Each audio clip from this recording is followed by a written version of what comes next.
আসসালামু আলাইকুম। আমন্ত্রণ সবাইকে সিলেট স্টুডিও থেকে চ্যানেল এস সিলেট নিউজে। সঙ্গে আছি আমি রোহেনা সুলতানা। শুরুতেই জানিয়ে দিচ্ছি শিরোনাম। মেক্সিকোয় নিযুক্ত বাংলাদেশের রাষ্ট্রদূত মুশফিকুল ফজল আনসারী এবং চ্যানেল এস এর জনপ্রিয় উপস্থাপক ও বরেণ্য ইসলামিক স্কলার আবু সাঈদ আনসারীর পিতা আলহাজ আব্দুল মুসাউইর ইন্তেকাল। কাউয়াদিঘি হাওর রক্ষা আন্দোলন মৌলভীবাজারের আয়োজনে মৌলভীবাজার পৌরসভা কনফারেন্স হলে অনুষ্ঠিত হল আলোচনা সভা। নানা কর্মসূচিতে এখন প্রাণবন্ত শ্রীমঙ্গল ও কমলগঞ্জ উপজেলা বিএনপি। সিলেট বিআরটিএ অফিসে 50 কোটি টাকার ঘুষ বাণিজ্যের অভিযোগে অভিযান পরিচালনা করেছে দুর্নীতি দমন কমিশন। এবং মানবতার স্বপ্ন সংগঠন মৌলভীবাজারের উদ্যোগে সংবর্ধনা ও খাদ্য সামগ্রী বিতরণ অনুষ্ঠান অনুষ্ঠিত। শুনছিলেন শিরোনাম, এবারে বিস্তারিত। মেক্সিকোয় নিযুক্ত বাংলাদেশের রাষ্ট্রদূত মুশফিকুল ফজল আনসারী এবং চ্যানেল এস এর জনপ্রিয় উপস্থাপক ও বরেণ্য ইসলামিক স্কলার আবু সাঈদ আনসারীর পিতা আলহাজ আব্দুল মুসাউইর ঢাকায় চিকিৎসাধীন অবস্থায় ইন্তেকাল করেছেন। ইন্না লিল্লাহি ওয়া ইন্না ইলাইহি রাজিউন। একই দিন বাদ আসর সিলেটের ঐতিহাসিক শাহী ঈদগাহ ময়দানে নামাজে জানাজা শেষে মানিকপীর গোরস্থানে তাঁর মরদেহ দাফন করা হয়। আরও জানাচ্ছেন মইনুদ্দিন মঞ্জু। ক্যামেরায় ছিলেন শামীম হোসেন। বৃহস্পতিবার সকাল 7:30টায় ঢাকার সম্মিলিত সামরিক হাসপাতালে চিকিৎসাধীন অবস্থায় শেষ নিঃশ্বাস ত্যাগ করেন মেক্সিকোয় নিযুক্ত বাংলাদেশের রাষ্ট্রদূত মুশফিকুল ফজল আনসারী এবং চ্যানেল এস এর জনপ্রিয় উপস্থাপক ও স্বনামধন্য ইসলামিক স্কলার আবু সাঈদ আনসারীর পিতা আলহাজ আব্দুল মুসাউইর আনসারী পীর সাহেব। বিকেল 3টায় ঢাকা থেকে হেলিকপ্টার যুগে তার মরদেহ শাহী ঈদগাহ ময়দানে এসে পৌঁছায়। বাদ আসর সেখানে অনুষ্ঠিত হয় নামাজে জানাজা। নামাজের আগে বাবার জন্য দোয়া চেয়ে বক্তব্য রাখেন রাষ্ট্রদূত মুশফিকুল ফজল আনসারী।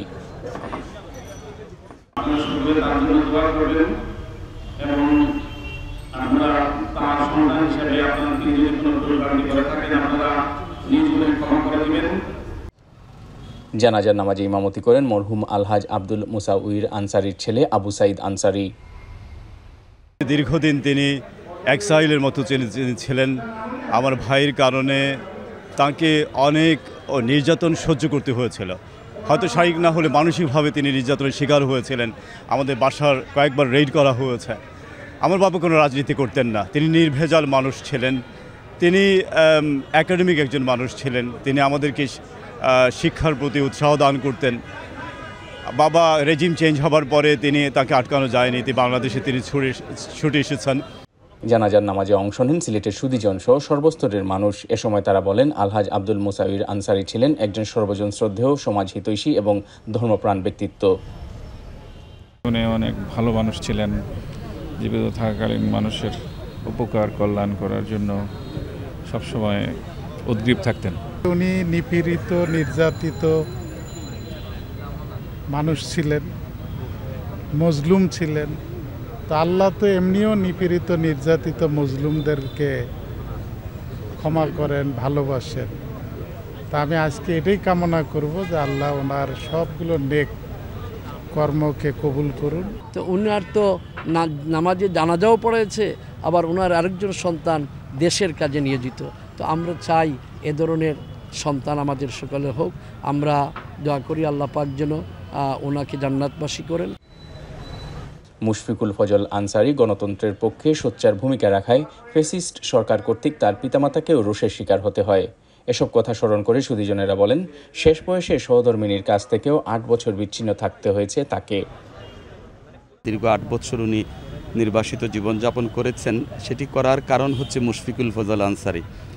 মুশফিকুল ফজল আনসারী বহির্বিশ্বে বাংলাদেশের সেই দুর্নীতি দুঃশাসনের চিত্রগুলো তুলে ধরতেন, যেটি ফ্যাসিস্ট সরকারের পছন্দ ছিল না, এবং ছিল না বলে তার পরিবারের উপর খড়গ নেমে এসেছিল। মুশফিক ফজল আনসারী বাংলাদেশের গণতন্ত্রের কথা বলেন, বাংলাদেশের মানুষের অধিকার আদায়ের কথা বলেন। এর জন্যই উনার পিতাকেও নির্যাতন সহ্য করতে হয়েছে। যাই হোক, আজকে উনি মৃত্যুবরণ করেছেন। আমরা আল্লাহ রাব্বুল আলামিনের কাছে দোয়া করি আল্লাহ রাব্বুল আলামিন যেন উনাকে বেহেশতের বাসিন্দা করেন। ওনাকে প্রচুর মানসিকভাবেও এই ফ্যাসিস্ট সরকার অনেক মানসিক যন্ত্রণা দিয়ে। যাই হোক, আল্লাহ পরম করুণাময় যে এটাই ওনার দেশের মাটিতে আজকে মৃত্যু হয়েছে। আমরা ওনার জান্নাতবাসী কামনা করছি। মরহুম আব্দুল মুসাউইর আনসারী বাল্যকালে সৌদি আরবে প্রাইমারি শিক্ষা সম্পন্ন করে পরবর্তীতে বোম্বেতে উচ্চশিক্ষা অর্জন করেন। কর্মজীবনে তিনি দেশি বিদেশি সংস্থা সহ সৌদি হজ মন্ত্রণালয়ের অধীনে সরকারি হজ কার্যক্রমে জীবনের একটি বড় অংশ অতিবাহিত করেন। মৃত্যুকালে তার বয়স হয়েছিল 85 বছর। তিনি স্ত্রী, 3 পুত্র, 3 কন্যা সহ অসংখ্য গুণগ্রাহী রেখে গেছেন। Mainuddin Manju, channel S news, Sylhet. বর্ষা মৌসুমের আগেই ছড়া খাল পরিষ্কার, পরিকল্পিতভাবে নদী খনন, মশার উপদ্রব রোধে ব্যবস্থা গ্রহণ, রাস্তা ও ফুটপাত থেকে হকার উচ্ছেদ, পাহাড় কাটা বন্ধে পদক্ষেপ গ্রহণ, যানজট নিয়ন্ত্রণ সহ বিভিন্ন পদক্ষেপ গ্রহণের অনুরোধ জানিয়ে সিলেট সিটি কর্পোরেশনের সিটি লেভেলে কোঅর্ডিনেশন কমিটির সভা অনুষ্ঠিত হয়েছে। জাপান আন্তর্জাতিক সহযোগিতা সংস্থার সহযোগিতায় আয়োজিত এই সভায় সিলেট সিটি কর্পোরেশনের প্রশাসক খান মোহাম্মদ রেজাউল নবী বলেছেন, সিলেট সিটি কর্পোরেশনের কার্যক্রমে নাগরিকদের আরও বেশি সম্পৃক্ততা প্রয়োজন। এর মাধ্যমে যেমন স্বচ্ছতা বৃদ্ধি পায়, তেমনি কাজে গতি আসে। নগরীর বিভিন্ন খাল ও ছড়া পরিষ্কারে ব্যাপক কার্যক্রম চলমান রয়েছে। চলমান কাজ দ্রুত সম্পন্ন করার আশ্বাস প্রদান করেন তিনি। অন্যদের মধ্যে সভায় বক্তব্য দেন সিলেট সিটি কর্পোরেশনের প্রধান নির্বাহী কর্মকর্তা মোহাম্মদ রেজাই রাফিন সরকার, প্রধান প্রকৌশলী নূর আজিজুর রহমান, জাইকার প্রকল্প প্রধান নাওকো আনজাই, আইনজীবী সমিতির সাবেক সভাপতি এমাদুল্লাহ শহীদুল ইসলাম, সিলেট প্রেস ক্লাবের সভাপতি ইকরামুল কবির, সাবেক সভাপতি ইকবাল সিদ্দিকী, ডাক্তার মোহাম্মদ শামীমুর রহমান, ইবনে সিনা হাসপাতালের চেয়ারম্যান মাওলানা হাবিবুর রহমান, সংস্কৃতি কর্মী শামসুল বাসিত শেরো, নারী উদ্যোক্তা ও সমাজকর্মী শামা হক চৌধুরী ও আফিফা কুমকুম। দৈনিক সমকালের নিজস্ব প্রতিবেদক ফয়সল আহমদ বাবলু, এসিড সন্ত্রাস নির্মূল কমিটির সভাপতি জুরেজ আব্দুল্লাহ গুলজার, ইমাম সমিতির সভাপতি মাওলানা হাবিব আহমদ শিহাব সহ আরও অনেকে। মৌলভীবাজার পৌরসভার কনফারেন্স হলে কাওয়াদিঘি হাওর রক্ষা আন্দোলন মৌলভীবাজারের আয়োজনে এক আলোচনা সভা অনুষ্ঠিত হয়েছে। বিস্তারিত জানাচ্ছেন আমাদের মৌলভীবাজারের head of news Khaled Chowdhury. ক্যামেরায় ছিলেন অশ্বিনী সিনহা। মৌলভীবাজার পৌরসভা কনফারেন্স হলে কাওয়াদিঘি হাওর রক্ষা আন্দোলন মৌলভীবাজারের আয়োজনে এক আলোচনা সভা অনুষ্ঠিত হয়েছে। উক্ত আলোচনা সভায় হাওর রক্ষা আন্দোলন মৌলভীবাজার জেলা কমিটি ঘোষণা এবং আন্দোলনের বর্ষপূর্তি ও কমিটির সদস্য সচিব এম খসরু চৌধুরীর সংক্ষিপ্ত কানাডা সফর উপলক্ষে আলোচনা করা হয়। এতে এম খসরু চৌধুরীর সঞ্চালনায় সভাপতিত্ব করেন অ্যাডভোকেট হুমায়ুন রশিদ শোয়েব। প্রধান অতিথি হিসেবে উপস্থিত ছিলেন অধ্যক্ষ মোহাম্মদ ইকবাল। বিশেষ অতিথি হিসেবে উপস্থিত ছিলেন সম্মিলিত সামাজিক উন্নয়ন পরিষদের মৌলভীবাজারের সভাপতি খালেদ চৌধুরী, সাংবাদিক সরওয়ার আহমদ। এছাড়াও উপস্থিত ছিলেন জেলার 7টি উপজেলার প্রতিনিধিরা। প্রধান অতিথি অধ্যক্ষ মোহাম্মদ ইকবাল নতুন কমিটি ঘোষণা করেন। মূল উদ্দেশ্য হচ্ছে হাওর রক্ষা আন্দোলন নামে একটি কমিটি হবে আজকে, কিন্তু এই হাওর রক্ষা আন্দোলনের সাথে পরিবেশ আন্দোলনও চলে আসে। উপস্থিত আন্দোলনের প্রতিনিধিরা হাওর, পরিবেশ, নদীনালা, খাল বিল দখল ও দূষণমুক্ত রাখার জন্য প্রত্যয় ব্যক্ত রেখে বক্তব্য রাখেন। পানির অবাধ প্রবাহটা বন্ধ হয়ে যাওয়ার কারণে হাওরে উপরের পানিটা নিচের দিকে যাচ্ছে না, ফলে উপরের দিকে জলাবদ্ধতা তৈরি হয়। আন্দোলন করলে তার কম বেশি রেজাল্ট হাতে আসে। আপনাদের সকলের কাছে প্রত্যাশা করছি আপনারা সহযোগিতা করবেন, ইনশাআল্লাহ আমরা এটা টিকিয়ে দিব। হাওর, পরিবেশ, এগুলি নদী, কালবিল এগুলি দখল ও দূষণমুক্ত রাখতে ভূমিকা রাখবে। মৌলভীবাজার মানুষের সম্পৃক্ততা এবং প্রশাসনের সম্পৃক্ততার মাধ্যমে এই স্বৈরাচারী আমলের যে মানুষগুলা এখন হাওর অঞ্চলের পরিবেশকে নষ্ট করছে তাদেরকে আমরা বিতাড়িত করবো এই অঞ্চল থেকে। আমি আশা করছি আমরা এই আমাদের দেশের যে ভূমি খেকো, হাওর খেকো, বন খেকো, যারা আমাদের দেশের ক্ষমতার বদল হলেও সেই ভূমি খেকো, বন খেকোদের উজাড় করা আমাদের পক্ষে সম্ভব হচ্ছে না। আমরা আশা করছি এই আন্দোলনের মধ্য দিয়ে সেখানে আমরা একটা গুরুত্বপূর্ণ ভূমিকা রাখতে পারবো। আগামীতে হাওর রক্ষা আন্দোলন সেই দায়িত্ব পালন করে যাব। পরিশেষে কমিটির সদস্য সচিব এম খসরু চৌধুরী সংক্ষিপ্ত কানাডা সভার উপলক্ষে সম্মাননা স্মারক প্রদান করা হয়। হাওর রক্ষা আন্দোলন মৌলভীবাজার এইটার যাত্রা শুরু করলো নতুন আবহাওয়া কমিটির মাধ্যমে। এর আগে কিন্তু 3টি কমিটি ছিল, 3টি হাওরের জন্য, কিন্তু এবার সম্পৃক্ত হলো, সমন্বয় করে একটা সমন্বিত মৌলভীবাজার হাওর রক্ষা আন্দোলন নামে এই কমিটি তাদের যাত্রা শুরু করলো। এই যাত্রা অবশ্যই এই আন্দোলনকে সফল করবে। হাওর পাড়ের অসহায় মানুষ, সেসব সামাজিক মানুষের উন্নয়নে তারা কাজ করবে এবং তারা আশ্বাস প্রদান করেছেন তৃণমূল পর্যায়ে তাদের এই আন্দোলন বিস্তৃত করবেন। Khaled Chowdhury, channel S news, Moulvibazar. সিলেটের প্রবাসী 2 সাংবাদিক শাহাব উদ্দিন শিহাব ও মশাহিদ আলীর সম্মানে সিলেট প্রেস ক্লাবের উদ্যোগে এক অনুষ্ঠানের আয়োজন করা হয়। অনুষ্ঠানে অস্ট্রেলিয়া প্রবাসী সাংবাদিক শাহাব উদ্দিন শিহাব ও লন্ডন থেকে প্রকাশিত বাংলা সংলাপ সম্পাদক মোহাম্মদ মশাহিদ আলীর সাথে প্রেস ক্লাব সদস্যরা শুভেচ্ছা বিনিময় করেন। এ সময় প্রবাসী দুই সাংবাদিক তাদের বক্তব্যে সিলেটের সাংবাদিকদের সাথে দীর্ঘদিনের আত্মিক সম্পর্কের কথা উল্লেখ করে সিলেট প্রেস ক্লাব তথা সিলেটের সাংবাদিকদের সুসময়ে দুঃসময়ে পাশে থাকার অঙ্গীকার ব্যক্ত করেন। অনুষ্ঠানে দুই অতিথি সাংবাদিক ছাড়াও অন্যান্যের মধ্যে স্মৃতিচারণমূলক বক্তব্য রাখেন সিলেট প্রেস ক্লাবের সভাপতি ইকরামুল কবির, সাধারণ সম্পাদক মোহাম্মদ সিরাজুল ইসলাম, ক্লাবের সিনিয়র সদস্য আব্দুল মালিক জাকা, এম এ হান্নান, মোহাম্মদ বদরুদ্দুজা বদর, আতাউর রহমান আতা, কবির আহমেদ সুহেল, খালেদ আহমদ, ফয়সল আলম ও শুয়াইবুল ইসলাম। পরে সিলেট প্রেস ক্লাবের পক্ষ থেকে প্রবাসী দুই সাংবাদিককে সম্মাননা ক্রেস্ট প্রদান করা হয়। সিলেট নিউজে নিয়ে নিচ্ছি ছোট্ট একটা বিরতি। আমাদের সঙ্গেই থাকুন, ফিরে এসে অন্যান্য খবরের সাথে আরও যা থাকছে। নানা কর্মসূচিতে এখন প্রাণবন্ত শ্রীমঙ্গল ও কমলগঞ্জ উপজেলা বিএনপি। সিলেট বিআরটিএ অফিসে 50 কোটি টাকার ঘুষ বাণিজ্যের অভিযোগে অভিযান পরিচালনা করেছে দুর্নীতি দমন কমিশন। এবং মানবতার স্বপ্ন সংগঠন মৌলভীবাজারের উদ্যোগে সংবর্ধনা ও খাদ্য সামগ্রী বিতরণ অনুষ্ঠান অনুষ্ঠিত।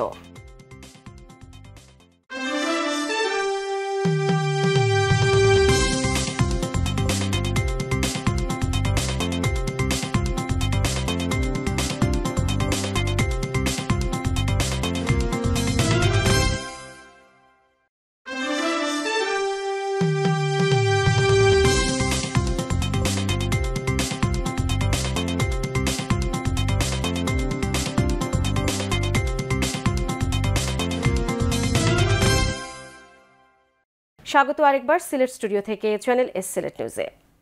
নানা কর্মসূচিতে এখন প্রাণবন্ত রয়েছে মৌলভীবাজার 4 সংসদীয় আসনের শ্রীমঙ্গল ও কমলগঞ্জ উপজেলা বিএনপি।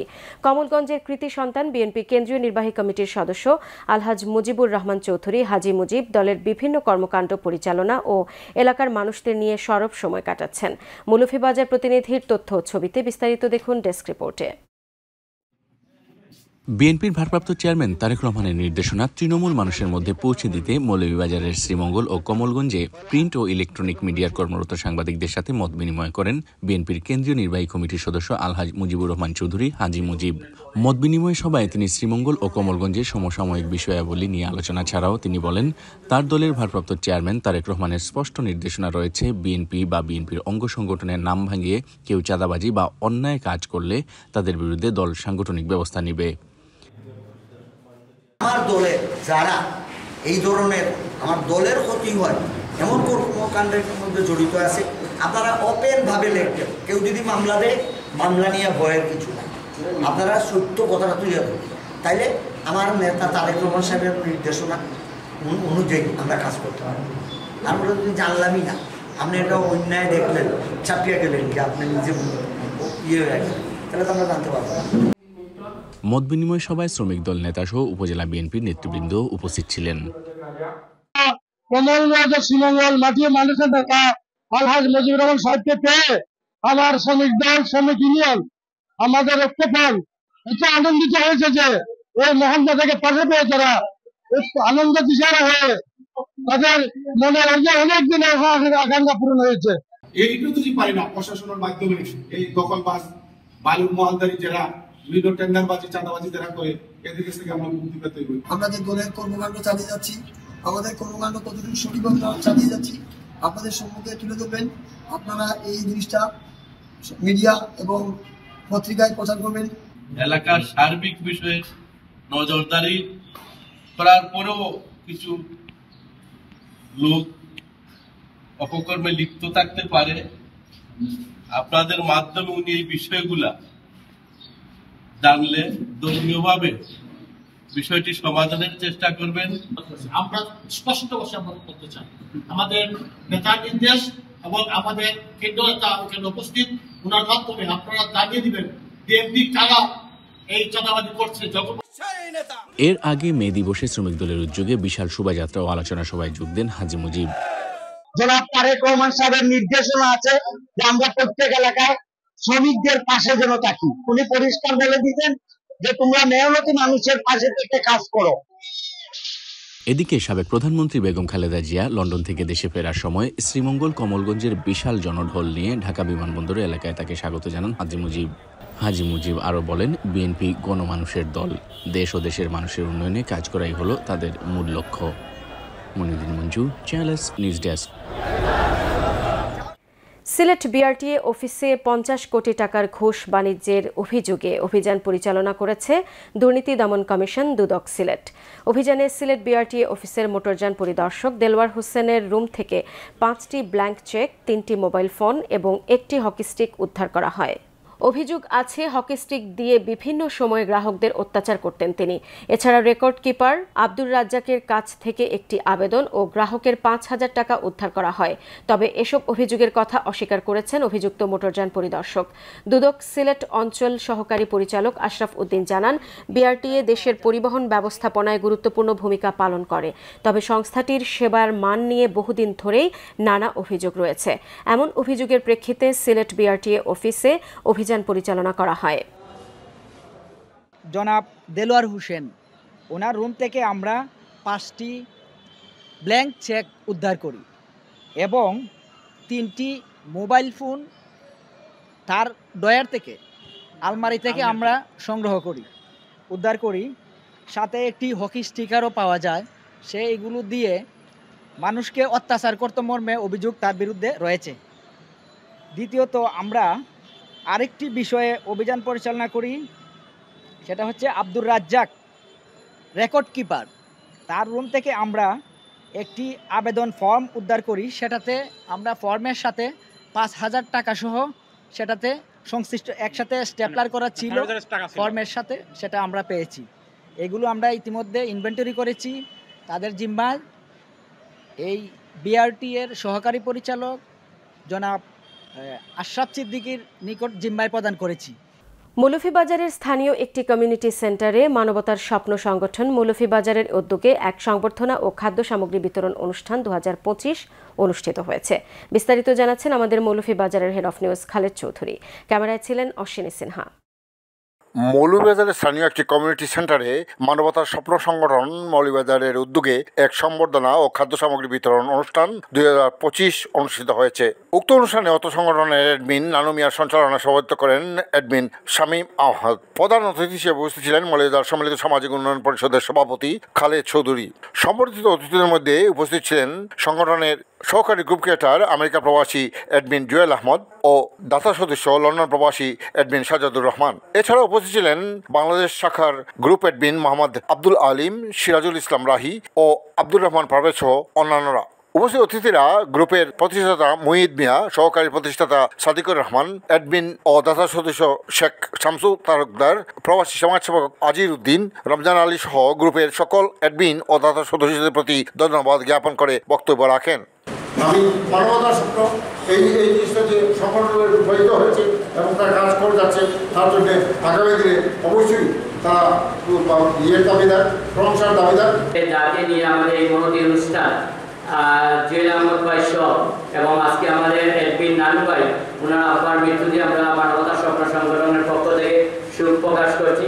আপনারা সবাই দোয়া করবেন। বিশেষ করে আমি আজকে ধন্যবাদ জানাই আমার মানবতার স্বপ্ন সংগঠনের বাংলাদেশ টিমের সকল ভাইকে যে সুন্দর করে আজকের এই আয়োজনটি ওনারা করেছেন, ওনাদের অসংখ্য ধন্যবাদ।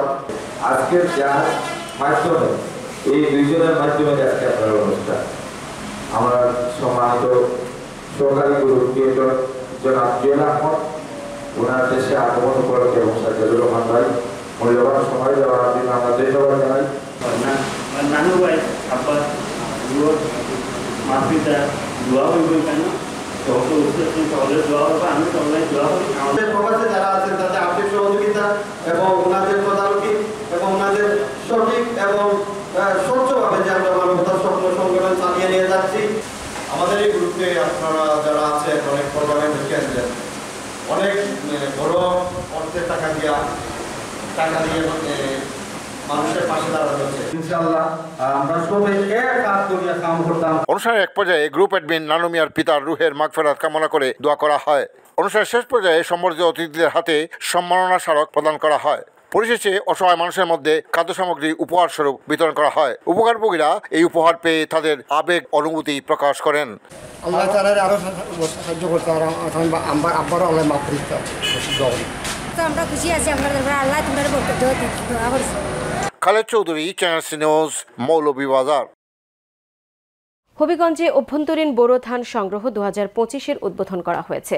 সম্প্রতি বানিয়াচং উপজেলার সুবিদপুর ইউনিয়ন প্রাঙ্গণ ও সদর উপজেলার খাদ্য গুদামে কার্যক্রমের উদ্বোধন করেন খাদ্য মন্ত্রণালয়ের সচিব মোহাম্মদ মাসুদুল হাসান। উদ্বোধনকালে মাসুদুল হাসান বলেন, ধান ও চাল সংগ্রহের মাধ্যমে দেশের খাদ্য নিরাপত্তা নিশ্চিত হবে। ধান ও চাল সংগ্রহ কার্যক্রমের মাধ্যমে কৃষকরা তাদের উৎপাদিত ধান ন্যায্য মূল্যে বিক্রি করতে পারবেন। এছাড়া এর ফলে বাজারে কৃত্রিম সংকট সৃষ্টি হবে না।